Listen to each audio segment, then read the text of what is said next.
ನಮಸ್ಕಾರ ವೀಕ್ಷಕರೇ, ಇವರೊಬ್ಬರು ರೈತರು ಕೃಷಿ ಕುಟುಂಬದಿಂದ ಬಂದವರು. ಘಟಪ್ರಭಾದಲ್ಲಿ ಅವರ ತಮ್ಮ ಶ್ರೀಮಂತಿಕೆಯಿಂದ ಬಂದವರು, ಒಂದು ಸಾಂಸ್ಕೃತಿಕ ಉಳ್ಳ ಮನೆತನದಿಂದ ಬಂದವರು. ಆದರೆ ನೂರಾರು ಎಕರೆ ಜಮೀನು ಇಟ್ಕೊಂಡು ಕೃಷಿಕನೇ ಅವಲಂಬಿತರಾಗಿ ಒಬ್ಬ ಮಹಾ ಪ್ರಗತಿಪರ ರೈತರು ಸಹಿತ ಆಗಿದ್ದು ಅದನ್ನೇ ಮುಂದುವರಿಸಲಿಕ್ಕೆ ಹೋಗಲಿಲ್ಲ ವೀಕ್ಷಕರೇ. ಅವರ ತಲೆಯಲ್ಲಿ ಒಂದು ವಿಚಾರ ಹೊಳೆಯಿತು. ತನ್ನ ತಂದೆಯ ಸ್ಮರಣಾರ್ಥಕವಾಗಿ ಒಂದು ಶಿಕ್ಷಣ ಸಂಸ್ಥೆ ಪ್ರಾರಂಭ ಮಾಡಬೇಕನ್ನೋ ವಿಚಾರ ಬಂದಾಗ ಆ ಶಿಕ್ಷಣ ಸಂಸ್ಥೆಯ ಅಡಿಗಲ್ಲ ಪ್ರಾರಂಭ ಮಾಡಿ ಪ್ರಾಥಮಿಕ ಶಿಕ್ಷಣದಿಂದ ಹಿಡಿದು ಇವತ್ತು ಪದವಿ ಪೂರ್ವ ಕಾಲೇಜವರೆಗೆ ಒಂದು ಉನ್ನತ ಸ್ಥಾನದ ಕರ್ನಾಟಕ ರಾಜ್ಯದಲ್ಲೇ ಒಂದು ಗಮನ ಸೆಳೆಯುವಂಥ ಒಂದು ಶಿಕ್ಷಣ ಕೇಂದ್ರ ಪ್ರಾರಂಭ ಮಾಡಿದ್ದು ಯಾರು ಗೊತ್ತಾ? ಘಟಪ್ರಭಾದ ನೂರಾರು ಎಕರೆ ಜಮೀನು ಹೊಂದಿದಂಥ ಆ ಶ್ರೀಮಂತ ರೈತ ಕುಟುಂಬ ಅವರೇ ರಾಮಣ್ಣ ಹುಕ್ಕೇರಿ ವೀಕ್ಷಕರೇ. ರಾಮಣ್ಣ ಹುಕ್ಕೇರಿ ತನ್ನ ಪ್ರಾಥಮಿಕ ಶಿಕ್ಷಣದಿಂದ ಹಿಡಿದು ಪದವಿ ಪೂರ್ವ ಶಿಕ್ಷಣವನ್ನು ಘಟಪ್ರಭಾದ ಮಕ್ಕಳು ಬೇರೆ ತಾಲೂಕಿಗೆ ಹೋಗಬಾರ್ದು, ಇಲ್ಲಿಯೇ ಅವರು ತಮ್ಮ ಶಿಕ್ಷಣವನ್ನು ಪೂರೈಸಬೇಕನ್ನೋ ದಾಖಲೆಯ ನಿರ್ಮಾಣ ಮಾಡಿದಂಥ ಒಬ್ಬ ಶಾಲಾ ಶಿಕ್ಷಣ KRS ಸಮಿತಿ ಅಧ್ಯಕ್ಷರು ಆಗಿದ್ದಾರೆ. ಅವರ ತಂದೆಯ ಸ್ಮರಣಾರ್ಥಕವಾಗಿ ಇವತ್ತು ಒಂದು ಕಲ್ಲಿನಿಂದ ಕೆತ್ತಿದಂಥ ಕರ್ನಾಟಕ ರಾಜ್ಯದ 2ನೇ ವಿಧಾನಸೌಧ ಹಾಗೆ ಕಾಣುತ್ತೆ. ನಾವು ಎಲ್ಲರೂ ನೆನಪು ಮಾಡಬಹುದು, ಕೆಂಗಲ್ ಹನುಮಂತಯ್ಯ ಎಂಥ ವಿಧಾನಸೌಧ ಕಟ್ಟಿದ್ದಾರೆ, ಅದನ್ನು ನೋಡ್ಲಿಕ್ಕೆ ಹೋಗ್ತಿದ್ವಿ. ಅದೇ ರೀತಿ ಇಲ್ಲಿ ಘಟಪ್ರಭಾದಲ್ಲಿ ಒಂದು ಕಲ್ಲಿನಿಂದ ಕೆತ್ತಲ್ಪಟ್ಟಂಥ ಕಮಾನಿನಾಕಾರದ ಒಂದು ಶಿಕ್ಷಣ ಸಂಸ್ಥೆ, ಆ ದೃಶ್ಯ ನಮ್ಮ ಚಿತ್ರದಲ್ಲಿ ನೋಡಬಹುದು ವೀಕ್ಷಕರೇ. ನಮ್ಮ ಚಾನಲ್ ಮುಖಾಂತರ ಇವತ್ತು ಪ್ರಸಾರ ಮಾಡ್ತಾ ಇದ್ದೀವಿ. ಈ ಶಾಲೆ ಕರ್ನಾಟಕ ರಾಜ್ಯದಲ್ಲಿ ಎಲ್ಲರಿಗೂ ಈಗ ಚಿರಪರಿಚಿತವಾಗಿದ್ದು ಅದೇಗೆ ಅಂತ ನಿಮಗೆ ಕುತೂಹಲ ಮೂಡ್ತಾ ಇರಬಹುದು ವೀಕ್ಷಕರೇ. ಕರ್ನಾಟಕ ರಾಜ್ಯದಲ್ಲಿ SSLC ಪರೀಕ್ಷೆಯಲ್ಲಿ ಶ್ರುತಿ ಪಾಟೀಲ್ ಅನ್ನುವ ಒಬ್ಬ ಯುವಕಿ ಮಗು ಅದು SSLCಯಲ್ಲಿ 625 ಅಂಕಕ್ಕೆ 623 ಅಂಕ ಪಡೆದು ಇವತ್ತು ಕರ್ನಾಟಕ ರಾಜ್ಯದಲ್ಲಿ 2ನೇ ಸ್ಥಾನ ಪಡೆದು ಗಮನ ಸೆಳೆದದ್ದು ಎಲ್ಲರೂ ಘಟಪ್ರಭಾ KRS ಹುಕ್ಕೇರಿ ಸ್ಕೂಲ್ ನೋಡುವಂಥ ಪರಿಸ್ಥಿತಿ ನಿರ್ಮಾಣ ಆಗಿದೆ ವೀಕ್ಷಕರೇ. ಇಲ್ಲಿ ನೋಡಿ, ಬಹಳ ಮಹತ್ವದ ಸುದ್ದಿ. ಯಾವ ರೀತಿ ಆ ಮಗುಗೆ ಶಿಕ್ಷಣ ಒದಗಿಸಿರಬಹುದು, ಆ ಶಾಲಾ ಶಿಕ್ಷಕರ ಒಂದು ಕ್ರಮ, ಶಾಲಾ ಶಿಕ್ಷಕರ ಒಂದು ಶ್ರಮ, ಇವು ಎಲ್ಲವನ್ನು ಅವಲೋಕಿಸಿ ನೋಡಿದಾಗ ಈ ಶಿಕ್ಷಣ ಕೇಂದ್ರ ಎಲ್ಲರನ್ನ ಒಂದು ಗಮನ ಸೆಳೆಯುವಂಥ ಒಂದು KRS ಹುಕ್ಕೇರಿ ಸ್ಕೂಲ್ ಘಟಪ್ರಭಾ ವೀಕ್ಷಕರೇ. ಇಲ್ಲಿ ಮಕ್ಕಳಿಗೆ ಯಾವ ರೀತಿ ವಿದ್ಯಾಭ್ಯಾಸ ಕಲಿಸಲಾಗುತ್ತೆ, ಯಾವ ರೀತಿಯ ಒಂದು ಸಂಸ್ಕೃತಿ ಕಲಿಸಲಾಗುತ್ತೆ, ಯಾವುದೋ ಒಂದು ಶಿಸ್ತಿನ ರೂಪವನ್ನು ಇಲ್ಲಿ ತಳಕು ಹಾಕಲಾಗುತ್ತೆ. ಎಲ್ಲವೂ ಶಿಸ್ತಿನಿಂದ ಕೂಡಿದಂಥ ಈ ಶಾಲೆಯಲ್ಲಿ ಹಲವಾರು ಮಕ್ಕಳು ಗ್ರಾಮೀಣ ಭಾಗದಿಂದ ಬಂದು ಘಟಪ್ರಭಾದ ಸುತ್ತಮುತ್ತಲ ಒಂದು 30ರಿಂದ 40 ಹಳ್ಳಿಗಳಿಗೆ ಅವಲಂಬಿತ ಗೋಕಾಕ್ ಮತ್ತು ಹುಕ್ಕೇರಿ ಆಗಿತ್ತು. ಆದರೆ ಈಗ ಹುಕ್ಕೇರಿ ರಾಮಣ್ಣ ಹುಕ್ಕೇರಿ ಶಾಲೆಯೇ ಅವಲಂಬಿತವಾಗಿದ್ದು ಎಲ್ಲ ಮಕ್ಕಳು ಶಾಲಾ ವಾಹನ ಬಸ್ಸಿನ ಸೌಲಭ್ಯದೊಂದಿಗೆ ಇಲ್ಲಿ ಪರಿಣಿತರಾಗಿ ಇವತ್ತು ರಾಜ್ಯದ ಗಮನ ಸೆಳೆತಾರೆ. ಅದಕ್ಕೆ ಕರ್ನಾಟಕ ರಾಜ್ಯದ ಒಂದು ಉನ್ನತ ಸ್ಥಾನದಲ್ಲಿರುವ ಕ್ಯಾಬಿನೆಟ್ ದರ್ಜೆಯ ಸ್ಥಾನಮಾನ ಹೊಂದಿದಂಥ ಶಿಕ್ಷಣ ಸಚಿವ ಸುರೇಶ್ ಕುಮಾರ್ ಅವರು ಈ ಮಗುವಿನ ಹೆಸರು ಮತ್ತು KRS ಹುಕ್ಕೇರಿ ಶಾಲೆಯ ಹೆಸರು ಇವತ್ತು ವಿಧಾನಸೌಧದಲ್ಲಿ ಮೊಳಗ್ತದೆ ಅಂದ್ರೆ ನಿಜಕ್ಕೂ ನಮಗೆ ಹೆಮ್ಮೆ ವೀಕ್ಷಕರೇ. ಘಟಪ್ರಭಾದ ಕರ್ಮಭೂಮಿಗೆ ಇದು ಮತ್ತೊಂದು ಸುದ್ದಿ ನೋಡಿ ವೀಕ್ಷಕರೇ. ಇಲ್ಲಿಯ BO ಆದಂಥ ಅಜಿತ್ ಮನ್ನಿಕೇರಿ, DDP ಆದಂಥ ಗಜಾನನ್ ಮನ್ನಿಕೇರಿ, ಇವರು ಎಲ್ಲರೂ ಶಾಲೆಗೆ ಯಾವ ರೀತಿ ತಮ್ಮ ಸಲಹೆ ಸೂಚನೆಗಳಿಂದ ಈ ರಾಜ್ಯಕ್ಕೆ ಘಟಪ್ರಭಾ ಶಾಲೆ ಗಮನ ಸೆಳೆಯುವಂತ ಪರಿಸ್ಥಿತಿ ನಿರ್ಮಾಣ ಮಾಡಿದ್ದು ಆ ಶ್ರೇಯಸ್ಸು DDP ಮತ್ತು BO ಗಜಾನನ್ ಮನ್ನಿಕೇರಿ, ಅಜಿತ್ ಮನ್ನಿಕೇರಿ ಅವರಿಗೂ ಸಲ್ಲಬೇಕು ವೀಕ್ಷಕರೇ. ಇಲ್ಲಿ ಸಂಪನ್ಮೂಲ ಎಲ್ಲ ರೀತಿಯ ಕೊರತೆಗಳ ನಿವಾರಣೆಗಾಗಿ ತಮ್ಮದೇ ಆದಂಥ ಸ್ವಂತ ಕಟ್ಟಡಗಳನ್ನು ಹೊಂದಿ, ಅನೇಕ ಶಾಲಾ ಮೈದಾನಗಳನ್ನು ಹೊಂದಿ, ಎಲ್ಲ ರೀತಿಯ ವೈದ್ಯಕೀಯ ಸೈನ್ಸ್ ಮತ್ತು ವಿಜ್ಞಾನ ವಿಭಾಗದಲ್ಲಿ ಎಲ್ಲ ರೀತಿಯ ಲ್ಯಾಬೊರೇಟರಿ ಸೌಲಭ್ಯಗಳನ್ನು ಹೊಂದಿ ರಾಜ್ಯದಲ್ಲಿಯೇ ಒಂದು ಗ್ರಾಮೀಣ ಭಾಗದ ಘಟಪ್ರಭಾದಲ್ಲಿ ಇವತ್ತು ಒಂದು ತಲೆ ಎತ್ತು ನಿಂತಿದೆ. ಇದೊಂದು ಶಿಕ್ಷಣ ನಗರಿ, ಶಿಕ್ಷಣ ಕೇಂದ್ರ. ಇಂಥ ಒಂದು ಮಹತ್ವವಾದ ಶಿಕ್ಷಣ ಕೇಂದ್ರ ಘಟಪ್ರಭಾದಲ್ಲಿ ಇದೆ ಅಂದರೆ ಎಲ್ಲರಿಗೂ ಒಂದು ಸಂತೋಷ ಪಡುವ ವಿಷಯ ವೀಕ್ಷಕರೇ. ಅನೇಕ ವರ್ಷಗಳಿಂದ ನಾವು ನೋಡ್ತಾ ಇದ್ದೀವಿ, ಅಲ್ಲಿ ಪ್ರತಿಯೊಂದು ರಾಜ್ಯಕ್ಕೆ ರ್ಯಾಂಕ್ಗಳು ಬರ್ತಾ ಇದ್ದಾವೆ. ಚಿಕ್ಕೋಡಿ ವಿಭಾಗಕ್ಕೆ ಇದು ಒಂದು ಮೈಲಿಗಲ್ಲು, ಇದು ಒಂದು ಕಿರೀಟ ವೀಕ್ಷಕರೇ. ಅದನ್ನ ಸಂಪೂರ್ಣ ಡಿಟೇಲ್ ಸ್ಟೋರಿಯನ್ನ ನಾವು ಇವತ್ತು ತೆಗೆದುಕೊಂಡು ಬಂದಿದ್ದೀವಿ. ಅದರ ಚೇರ್ಮನ್ ರಾದಂಥ ರಾಮಣ್ಣ ಹುಕ್ಕೇರಿ ತಮ್ಮ ಶಾಲೆಯ ಸ್ಥಿತಿಗತಿ ಬಗ್ಗೆ, ಶಾಲೆಯ ಶಿಕ್ಷಕಿಯರ ಬಗ್ಗೆ, ವಿದ್ಯಾಭ್ಯಾಸ ಯಾವ ರೀತಿ ಮಾಡಿದ್ದಾರೆ ಅನ್ನೋದ್ ಬಗ್ಗೆ ಸಂಪೂರ್ಣವಾಗಿ ಮಾತನಾಡಿದ್ದಾರೆ. ಆಮೇಲೆ ಆ ಶಾಲೆಯ ಸಂಪೂರ್ಣ ಕೊಠಡಿಗಳ ದೃಶ್ಯ, ಶಾಲಾ ಮೈದಾನ, ಶಿಸ್ತು, ಸಂಯಮತೆ, ಶಿಕ್ಷಕರ ಒಂದು ಎಲ್ಲ ರೀತಿಯ ಅನುಭವಿಕರು ಅಲ್ಲಿ ಪ್ರಾಧ್ಯಾಪಕರು ಇದ್ದಾರೆ. ಆ ಎಲ್ಲ ಪ್ರೊಫೆಸರ್ ಮತ್ತು ಶಿಕ್ಷಕಿಯರ ಒಂದು ತಂಡವೇ ಅಲ್ಲಿ ನೆಲೆಯೂರಿ ನಿಂತಿದೆ. ಕಾಯ ವಾಚ ಮನಸಾದಿಂದ ಎಲ್ಲ ರೀತಿಯ ಶಿಕ್ಷಣವನ್ನ ಮಕ್ಕಳಿಗೆ ಅಲ್ಲಿ ಬೋಧಿಸಲಾಗುತ್ತೆ.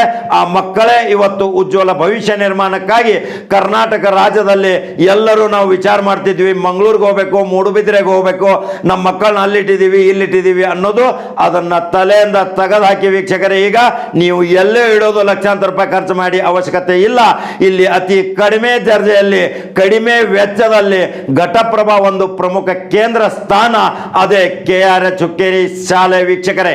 623 ಅಂಕ ಪಡೆದ ಆ ಕುಮಾರಿ ಯಾವ ರೀತಿ ಆಕೆ ಅಭ್ಯಾಸ ಮಾಡಿದಾಳೆ, ಆಕೆ ಮುಂದಿನ ಕನಸೇನು, IAS ಮಾಡುವ ವಿಚಾರ. ಇದು KRH ಸ್ಕೂಲಿಗೆ IAS ಆದ್ರೆ ಆ ಮೈಲಿಗಲ್ಲು, ಆ ಕಿರೀಟ, ಅದೊಂದು ದೊಡ್ಡ ಸಾಧನೆ ಆ KRH ಹುಕ್ಕೇರಿ ಸ್ಕೂಲಿಗೆ ಸಲ್ಲುತ್ತದೆ ವೀಕ್ಷಕರೇ.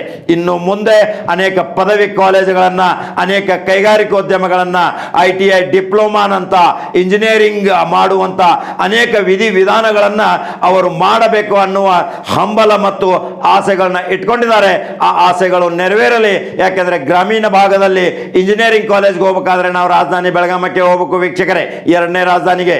ಅದೇ ರೀತಿ ಘಟಪ್ರಭಾದಲ್ಲಿ ಆದ್ರೆ ನಮ್ಮ ಮಕ್ಕಳು ಇಲ್ಲೇ ಸಮೀಪ ಮನೆ ಊಟ ತಿಂದ್ಕೊಂಡು ಹಾಸ್ಟೆಲ್ ಸೌಲಭ್ಯವಿಲ್ಲದೆ ನೇರವಾಗಿ ಸ್ಕೂಲಿಗೆ ಹೋಗಿ ಶಿಕ್ಷಣ ಪಡೆದು ರಾಜ್ಯದಲ್ಲಿ ಒಂದು ರತ್ನ ಹಾಗೆ ಹೊರಬೀಳುವುದರಲ್ಲಿ ಸಂಶಯವಿಲ್ಲ ವೀಕ್ಷಕರೇ.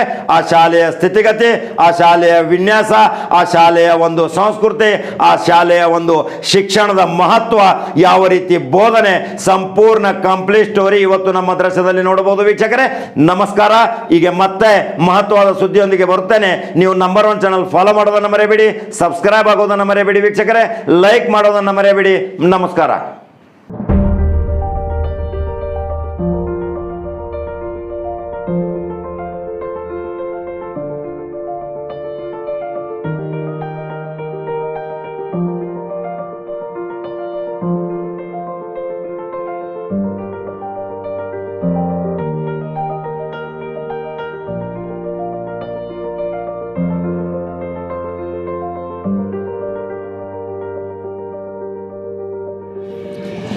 ಎಲ್ಲರಿಗೂ ನನ್ನ ನಮಸ್ಕಾರಗಳು. ಮಾನ್ಯ ಶಿಕ್ಷಣಾಧಿಕಾರಿಗಳಾದ ಸುರೇಶ್ ಕುಮಾರ್ ಸರ್ ಅವರು, ಆಮೇಲೆ ನನ್ನ ನಮಸ್ಕಾರಗಳು.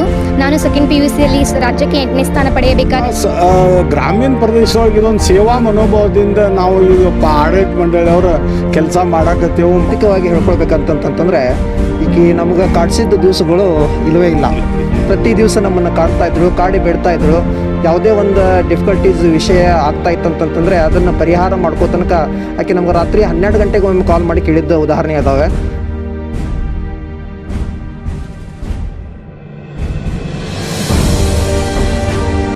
ಘಟಪ್ರಭಾ ದ KR ಹುಕ್ಕೇರಿ ಹೈಸ್ಕೂಲ್, ಶ್ರುತಿ ಬಸಗೌಡ ಪಾಟೀಲ್. ಎಲ್ಲರಿಗೂ ನನ್ನ ನಮಸ್ಕಾರಗಳು. ಮಾನ್ಯ ಶಿಕ್ಷಣಾಧಿಕಾರಿಗಳಾದ ಸುರೇಶ್ ಕುಮಾರ್ ಸರ್ ಅವರು, ಆಮೇಲೆ ಧಾರವಾಡದ ಕಮಿಷನರ್ ಆದ ಸಿದ್ಧಲಿಂಗಯ್ಯ ಸರ್ ಅವರು, ನಮ್ಮ ಕ್ಷೇತ್ರ ಶಿಕ್ಷಣಾಧಿಕಾರಿಗಳಾದ ಅಜಿತ್ ಮನಿಕೇರಿ ಸರ್ ಅವರು, ಚಿಕ್ಕೋಡಿ DDP ಆದ ಗಜಾನನ್ ಮನಿಕೇರಿ ಸರ್ ಅವರು, ನಮ್ಮ ಶಾಲೆಯ ಅಧ್ಯಕ್ಷರಾದ ರಾಮಣ್ಣ ಹುಕ್ಕೇರಿ ಸರ್ ಅವರು, ವಿಠಲ್ ಸರ್ ಅವರು, ಮತ್ತು ನಮ್ಮ ಶಾಲೆಯ ಮುಖ್ಯೋಪಾಧ್ಯಾಯರು, ಎಲ್ಲ ನಮ್ಮ ಶಿಕ್ಷಕ ಬಳಗದವರು ಎಲ್ಲರೂ ನನಗೆ ತುಂಬ ಪ್ರೋತ್ಸಾಹ ನೀಡಿದ್ದಾರೆ. ನನ್ನ ಪಾಲಕರು ಕೂಡ ತುಂಬ ಪ್ರೋತ್ಸಾಹ ನೀಡಿದ್ದಾರೆ. ಅದರಿಂದ ನಾನು ಈ ಸ್ಥಾನದಲ್ಲಿ ಬಂದು ನಿಲ್ತಿದ್ದೇನೆ.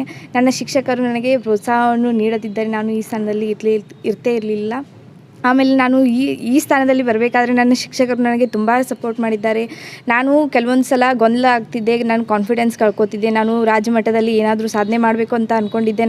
ನನ್ನ ಕೈಯಿಂದ ಆಗ್ತದೇನೋ ಇಲ್ಲೋ ಅಂತ ನನಗೆ ಕೆಲವು ಸಲ ಸಂಶಯ ಆಗ್ತಿದ್ದು. ಆವಾಗ ನಮ್ಮ ಶಿಕ್ಷಕರು ಎಲ್ಲ ನನಗೆ ತುಂಬ ಪ್ರೋತ್ಸಾಹ ನೀಡಿ, ನಿನ್ನಲ್ಲಿ ಅದು ಛಲ ಇದೆ, ನೀನು ಮಾಡೇ ಮಾಡ್ತೀಯ, ನೀನು ರಾಜ್ಯದಲ್ಲಿ ಒಂದು ಹೆಸರು ಗಳಿಸ್ತೀಯಾ ಅಂತ ನನಗೆ ಪ್ರೋತ್ಸಾಹ ನೀಡಿದರು. ಅದರಿಂದ ನಾನು ಈ ಸ್ಥಾನದಲ್ಲಿ ನಿಂತಿದ್ದೇನೆ. ಎಲ್ಲರಿಗೂ ತುಂಬ ಧನ್ಯವಾದಗಳನ್ನು ಹೇಳೋಕ್ಕೆ ಇಷ್ಟಪಡ್ತೀನಿ.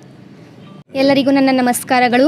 ನಾನು ಸೆಕೆಂಡ್ PUC ಯಲ್ಲಿ ರಾಜ್ಯಕ್ಕೆ 8ನೇ ಸ್ಥಾನ ಪಡೆಯಬೇಕಾದರೆ ನಮ್ಮ ಕಾಲೇಜಿನ ಪ್ರಾಚಾರ್ಯರು, ನಮ್ಮ ಚೇರ್ಮನರು ಹಾಗೂ ನಮ್ಮ ಎಲ್ಲ ಲೆಕ್ಚರರು ಸಹ ನನಗೆ ಬಹಳ ಸಪೋರ್ಟ್ ಮಾಡಿದ್ದಾರೆ. ಯಾವುದೇ ಗೊಂದಲವಿದ್ದರೆ ಎಲ್ಲ ಡೌಟ್ಗಳನ್ನು ಕ್ಲಿಯರ್ ಮಾಡುತ್ತಿದ್ದರು. ಮತ್ತು ನಮ್ಮ ಚೇರ್ಮನ್ ಸರರು ನಮ್ಮ ಕಾಲೇಜಿಗೆ ಬಂದು ನಮ್ಮ ವಿದ್ಯಾರ್ಥಿಗಳಿಗೆ ಯಾವ ರೀತಿಯ ಸೌಕರ್ಯಗಳನ್ನು ಲಭಿಸಿದರೆ, ಅವರು ಯಾವ ರೀತಿಯ ಸ್ಟಡಿ ಮಾಡ್ತಾರೆ, ಹೇಗೆ ಪರ್ಸೆಂಟೇಜ್ ಮಾಡ್ತಾರೆ, ನಮ್ಮ ಕಾಲೇಜಿನ ಹೆಸರು ಹೇಗೆ ಮುಂದೆ ತರಬಹುದು ಅಂಥೇಳಿ ಭಾಳ ಹೆಲ್ಪ್ ಮಾಡ್ತಾಯಿದ್ರು. ನಮ್ಮ ಪ್ರಾಚಾರ್ಯರು ಸಹ ನಮ್ಮ ಲೆಕ್ಚರರ್ಸ್ಗೆ ನಮ್ಗೆ ಯಾವುದಾದ್ರೂ ಡೌಟ್ ಬಂದರೆ ಹೇಗೆ ಅವ್ರಿಗೆ ಆ ಡೌಟ್ ಕ್ಲಿಯರ್ ಮಾಡಬೇಕು, ಅವ್ರು ಹೇಗೆ ಸ್ಟಡಿ ಮಾಡಬೇಕು, ಹೇಗೆ ಮಾರ್ಕ್ಸ್ ತರಬೇಕು ಅಂತ ಎಲ್ಲ ಹೇಳ್ಕೊಡ್ತಾಯಿದ್ರು. ಅವರು ನಮಗೆ ಇಷ್ಟೆಲ್ಲ ಸಪೋರ್ಟ್ ಮಾಡಿದ್ದಕ್ಕಾಗಿ ನಾನು ರಾಜ್ಯಕ್ಕೆ 8ನೇ ಸ್ಥಾನ ಪಡೆಯಲು ನನಗೆ ಸಹಾಯವಾಯಿತು.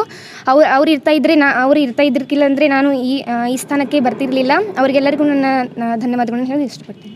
ಇಲ್ಲ, ಕನ್ನಡ ಮೀಡಿಯಮ್ ಕಲಿತು ರಾಜ್ಯಕ್ಕನ್ನ ಟಾಪ್ ಈಗ ಬಂದದ್ದು ಉದಾಹರಣೆ ಈಗಿದ ಮಕ್ಕಳನ್ನ ಉದಾಹರಣೆ. ಮತ್ತು ಇದಕ್ಕೆಲ್ಲನೂ ಕಾರಣೀಭೂತರು ಅಂತಂದ್ರೆ ನಮ್ಮ ಶಿಕ್ಷಕ ವರ್ಗ.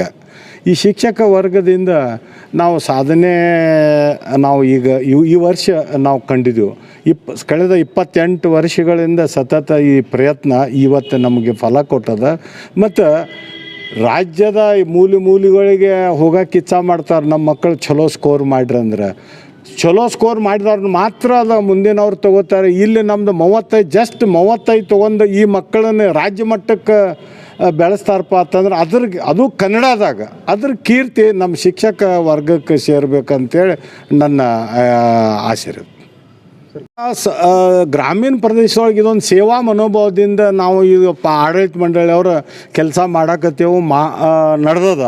ಅದ್ರ ಜೊತೆಗೆ ಶಿಕ್ಷಕರನ್ನು ಅದಕ್ಕೆ ಸಹಕಾರ ಕೊಡಾಕತ್ತಾರೆ. ಇದು ನಂದು ನಾವು ಕೇಳೋದಿಷ್ಟ, ನಮ್ಮದು ರಿಸಲ್ಟ್ ಚಲೋ ಆಗಬೇಕು, ಒರಿಜಿನಲ್ ರಿಸಲ್ಟ್ ಬರಬೇಕು. ಇದು ಮೊದಲಿನಿಂದನೂ ಇತ್ತು, ಅದು ಇವತ್ತಿಗೆ ಅದು ತೋರಿಸ್ಕೊಟ್ಟದ. ವೈಯಕ್ತಿಕವಾಗಿ ಹೇಳ್ಕೊಳ್ಬೇಕಂತಂತಂದರೆ ಈಕೆ ನಮ್ಗೆ ಕಾಡಿಸಿದ್ದ ದಿವಸಗಳು ಇಲ್ಲವೇ ಇಲ್ಲ. ಪ್ರತಿ ದಿವಸ ನಮ್ಮನ್ನು ಕಾಡ್ತಾಯಿದ್ರು, ಕಾಡಿ ಬೇಡ್ತಾಯಿದ್ರು.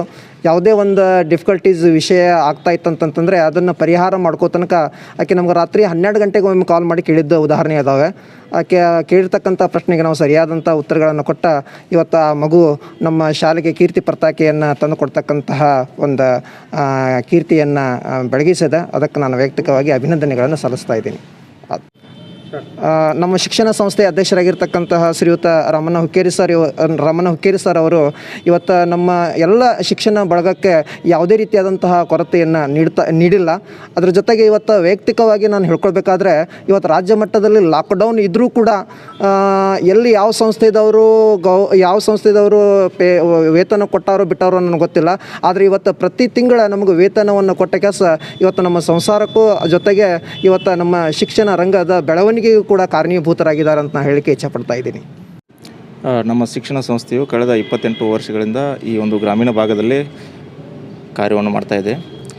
ನಾವು ಸಂಸ್ಥೆಯವರು ಏನು ಬೇಕದು ಒದಗಿಸೋರು ಅಷ್ಟೇ. ಆದರೆ ಇಲ್ಲಿ ಇದುವರೆಗೂ ಎಲ್ಲ ಮಾಡಿದವರು ಶಿಕ್ಷಕರೇ. ಸೊ ಹಾಗಾಗಿ ಅವ್ರಿಗೆ ಯಾವುದೇ ಅಡಚಣೆ ಇಲ್ಲದೆ ನಾವು ಇನ್ನು ಮುಂದಾದರೂ ನಾವು ಸಹಕಾರ ನೀಡ್ತಾ ಹೋಗ್ತೀವಿ. ಅವರು ನಮಗೆ ಒಳ್ಳೆಯ ಒಂದು ರಿಸಲ್ಟ್ ಕೊಡ್ತಾ ಇದ್ದಾರೆ. ಮಕ್ಕಳು ಅದೇ ಥರ ಮಾಡ್ತಾಯಿದ್ದಾರೆ. ನಾವು ಮುಂದೆ ಮಕ್ಕಳಿಂದ ಅದನ್ನೇ ಬಯಸ್ತೀವಿ, ಶಿಕ್ಷಕರಿಂದ ಅದನ್ನೇ ಬಯಸ್ತೀವಿ, ಅದನ್ನ ಬಿಟ್ಟು ಮತ್ತೇನಿಲ್ಲ. ಸೊ ಇದಕ್ಕೆ ನಾನು ಫಸ್ಟ್ ಧನ್ಯವಾದಗಳನ್ನ ಇಲ್ಲಿಯ ಪಾಲಕರಿಗೆ ನಮ್ಮನ್ನು ನಂಬಿ ಅವ್ರ ಮಕ್ಕಳನ್ನ ಕಳಿಸಿದ್ದಾರೆ. ಅದೇ ರೀತಿ ಎಲ್ಲಕ್ಕಿಂತ ಮುಖ್ಯವಾಗಿ ಶಿಕ್ಷಕರಿಗೆ ನಾನು ಧನ್ಯವಾದಗಳನ್ನು ಅರ್ಪಿಸೋಕ್ಕೆ ಇಷ್ಟಪಡ್ತೀನಿ. ಸೊ ಅದೇ ರೀತಿ ನಮ್ಮ ಮ್ಯಾನೇಜ್ಮೆಂಟ್ ಆಗಿರ್ಬೋದು, ಎಲ್ಲ ರೀತಿಯಿಂದ ನಮ್ಮ ಮನೆಯವರಿಂದ ಎಲ್ಲ ಸಹಕಾರ ಈ ನಮ್ಮ ಶಿಕ್ಷಣ ಸಂಸ್ಥೆಗೆ ಇದೆ. ಸೊ ಈ ಗ್ರಾಮೀಣ ಗ್ರಾಮದ ಏನು ಮಕ್ಕಳಿಗಾಗಿ ವಿಶೇಷವಾಗಿ ಪಟ್ಟಣಗಳಿಗೆ ಹೆಣ್ಣು ಮಕ್ಕಳನ್ನು ಕಳಿಸೋದಿಲ್ಲ ಅಂತ ಅನ್ನೋ ಒಂದು ಕಾಲದಲ್ಲಿ ಇಲ್ಲಿ ವಿಶೇಷವಾಗಿ ಎಲ್ಲ ರೀತಿಯ ಒಂದು ಧೈರ್ಯದ ಮೇಲೆ ಈ ಮಕ್ಕಳನ್ನು ನಮ್ಮ ಸಂಸ್ಥೆಗೆ ಅಡ್ಮಿಷನ್ ಕೊಡಿಸಿ ಸೊ ಮಕ್ಕಳಿಗೆ ಒಂದು ಅನುಕೂಲ ಮಾಡಿಕೊಡ್ತಾ ಇದ್ದಾರೆ. ಸೊ ಇದಕ್ಕೆ ನಾವು ಯಾವತ್ತೂ ಅವರಿಗೆ ಆಭಾರಿಯಾಗಿದ್ದೇವೆ. ಸೊ ಅದೇ ರೀತಿ ಈ ಸಂದರ್ಭದಲ್ಲಿ ಮೊದಲನೇ ರ್ಯಾಂಕ್ ಕನ್ನಡ ಮಾಧ್ಯಮದಲ್ಲಿ ಬಂದಂಥ ಹಾಗೂ ಇನ್ನೂ ಉಳಿದ ಉತ್ತೀರ್ಣರಾದಂಥ ಎಲ್ಲ ವಿದ್ಯಾರ್ಥಿಗಳಿಗೂ ನನ್ನ ಸಂಸ್ಥೆಯ ಪರವಾಗಿ ಶುಭಾಶಯವನ್ನು ಕೋರ್ತೇವೆ. ಇದು ಕೃತಜ್ಞತೆ ಅನ್ನೋದು ನಮಗೆ ಹೇಳೋಕ್ಕಿಂತ ನಾವು ಅನ್ನೋಕ್ಕಿಂತ ಎಲ್ಲ ಸರ್ಗಳಿಗೆ ಮುಟ್ಟಬೇಕು. ಮತ್ತು ಈಗಿನ ಮಟ್ಟದಲ್ಲಿ ಏನಾಗ್ತಾಯಿದೆ, ನಮ್ಮ ಮಕ್ಕಳಾಗಲಿ ಯಾವ ಮಕ್ಕಳೇ ಬರೀ ಈಗ ಎಲ್ಲಿ ಮಂಗಳೂರು ಆ ಕಡೆ ಈ ಕಡೆ ಕಳ್ಸೋಕೆ ನಾವು ನೋಡ್ತಾ ಇದ್ದೇವೆ. ಆದರೆ ಇಲ್ಲಿ ಸರ್ ಗುಣಮಟ್ಟಗಳು ನಾವು ಇದನ್ನು ಮಾಡಿ ಇಲ್ಲೇ ಕಲಿಸಿದ್ರು. ಹಳ್ಳಿಯಲ್ಲಿ ಇದು ಒಂದೇ ಸಾಲ ಅಲ್ಲ, ಮತ್ತಾವ ಸಾಲ ಇದ್ರೂ ಹಳ್ಳಿಯಲ್ಲಿ ತಯಾರಾದ್ರೆ ಎಷ್ಟೋ ಮಾಸ್ತರ್ಗಳು ಹಿಂಗೆ ತಯಾರು ಮಾಡಿಕೊಟ್ರೆ ಎಲ್ಲ ಟೀಚರ್ಗಳಿಗೆ ಮತ್ತು ಸರ್ಗಳಿಗೆ ನನ್ನ ನಮಸ್ಕಾರಗಳು. ನಮಸ್ಕಾರ. ಅದೇದಾಗಿ 1991 ಸ್ಕೂಲ್ ಸ್ಟಾರ್ಟ್ ಮಾಡಿದ್ದೀವಿ ನಾವು. 91 ಸ್ಟಾರ್ಟ್ ಮಾಡಿ ನಮ್ಮ ತಂದೆಯ ಸ್ಮರಣಾರ್ಥ ವರ್ಷ ಒಂದು ಸಲ ಕಾರ್ಯಕ್ರಮ ಮಾಡಿ ನಾವು ಬಿಡೋಕ್ಕಿಂತ ನಿರಂತರ ಕಾರ್ಯಕ್ರಮ ಇರ್ತದೆ, ನಿರಂತರ ಭಜನೆ ಇರ್ತದೆ, ನಿರಂತರ ಚಿಂತನೆ ಇರ್ತದೆ ಅನ್ನೋ ಒಂದು ಕಾರಣ. ಇನ್ನೊಂದು ನಮ್ಮ ತಂದೆ ಸ್ಕೂಲ್ ಸಲುವಾಗಿ ಒಂದು ಸ್ವಲ್ಪ ಭಾಳ ಅವ್ರದ್ದು ಆಸಕ್ತಿ ಇತ್ತು ಸ್ಕೂಲ್ ಕಡೆ. ಅದಕ್ಕೆ ಅವ್ರ ಹೆಸರಲ್ಲಿ ಒಂದು ಶಿಕ್ಷಣ ಸಂಸ್ಥೆ ಮಾಡೋಣ ಅಂಥೇಳಿ 91 ನಾನು ಇಲ್ಲಿ ಬಾಗೋಜಿ ಸರ್ ಅಂತೇಳಿ ಒಬ್ಬರು ಸರ್ ಇದ್ದರು, ಅವರು ಕಲ್ಯಾಣರಾವ್ ಮುಚ್ಚಳಂಬಿ, ಈಗಾಗಲೇ ಈಗ ಹಸಿರು ಕ್ರಾಂತಿ ಸಂಪಾದಕರದಲ್ಲ, ಅವರು ಕೂಡ್ಕೊಂಡು ಈ ಶಿಕ್ಷಣ ಸಂಸ್ಥೆ ಸ್ಟಾರ್ಟ್ ಮಾಡಿದ್ದು 17 ಮಕ್ಕಳಿಂದ ಸ್ಟಾರ್ಟ್ ಆಯ್ತು ಈ ಸ್ಕೂಲ್.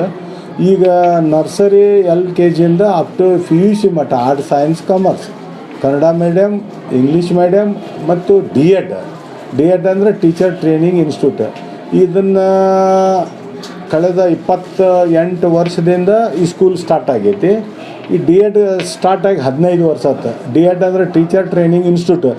ಇದು ಎಲ್ಲ ಕಡೆ ನಡೆದಿಲ್ಲ, ಆದರೆ ಇಲ್ಲಿ ಮಾತ್ರ ನಮ್ಮಲ್ಲಿ ಫುಲ್ ಅದ ನಡೆದದ.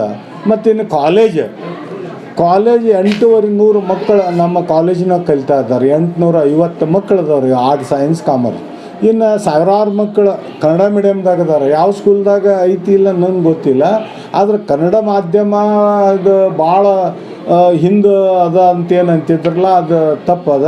ನಮ್ಮಲ್ಲಿ ಹೈಯೆಸ್ಟ್ ಇರೋದನ್ನ ಕನ್ನಡ ಮಾಧ್ಯಮ ಮಕ್ಕಳು. ಇಂಗ್ಲೀಷ್ದಾಗೂ ಅದಾರ, ಆ ಇಂಗ್ಲೀಷ್ಕ್ಕಿಂತ ಹೆಚ್ಚು ಈ ಕನ್ನಡ ಮಾಧ್ಯಮದೊಳಗೆ ಮಕ್ಕಳ ಸಕ್ರಿಯವಾಗಿ ಕೆಲಸ ಮಾಡತ್ತಾರೆ, ಇದು ಓದ್ತಾರೆ. ಶಿಕ್ಷಕರು ಅವರಿಗೆ ಮಾರ್ಗದರ್ಶನ ಮಾಡಕತ್ತಾರ. ಒಳ್ಳೆಯ ಒಂದು ಇದು ಬಂದದ. ಹೀಗಾಗಿ ಕಳೆದ 28 ವರ್ಷದಿಂದ ನಮಗೆ ವರ್ಷ ಹೆಚ್ಚಾಕೋತಾನೆ ಹೊಂಟದ ಹೊರತಾಗಿ ಕಡಿಮೆ ಏನಿಲ್ಲ. ನಾವು ಏನು ಬೇಕು ಈ ಹಳ್ಳಿ ಗಾಡ ಪ್ರದೇಶದೊಳಗೆ ಸಿಟಿಗಿಂತ ನಾವೇನಿಲ್ಲಿ ಸೌಲಭ್ಯಗಳನ್ನು ಕಡಿಮೆ ಕೊಟ್ಟಿಲ್ಲ. ಏನು ಇವತ್ತು ಸಿಟಿಯಾಗಿ ಸಿಗ್ತೈತೆ ಅದನ್ನು ಈ ಅವಕಾಶನ ನಾವು ಅದನ್ನು ಉಪಯೋಗ ತೊಗೊಂಡು ನಾವು ಮಕ್ಕಳಿಗೆ ಕೊಡುವಂಥ ವ್ಯವಸ್ಥೆ ಆಡಳಿತ ಮಂಡಳಿಯವ್ರು ನಾವು ಮಾಡಾಕತ್ತೇವೆ. ಅದ್ರ ಉಪಯೋಗ ಆ ಮಕ್ಕಳು ತೊಗೊಳಕತ್ತಾರ. ಇವತ್ತು ರಾಜ್ಯ ಮಟ್ಟಕ್ಕೆ PUCದಾಯಿತು ಮತ್ತು 10th ರಾಜ್ಯ ಮಟ್ಟಕ್ಕೆ ಹೆಸರು ಮಾಡಿದಪ್ಪ ಅಂತಂದ್ರೆ ಇದನ್ನು ಏನಾದರೂ ಶ್ರೇಯಸ್ಸು ಇದನ್ನು ಶಿಕ್ಷಕರಿಗೆ ಸಲ್ಲಿಸೋಕೆ ನಾನು ಪ್ರಯತ್ನ ಮಾಡ್ತಾನಂತೇಳಿ ಹೇಳ್ತೇನೆ.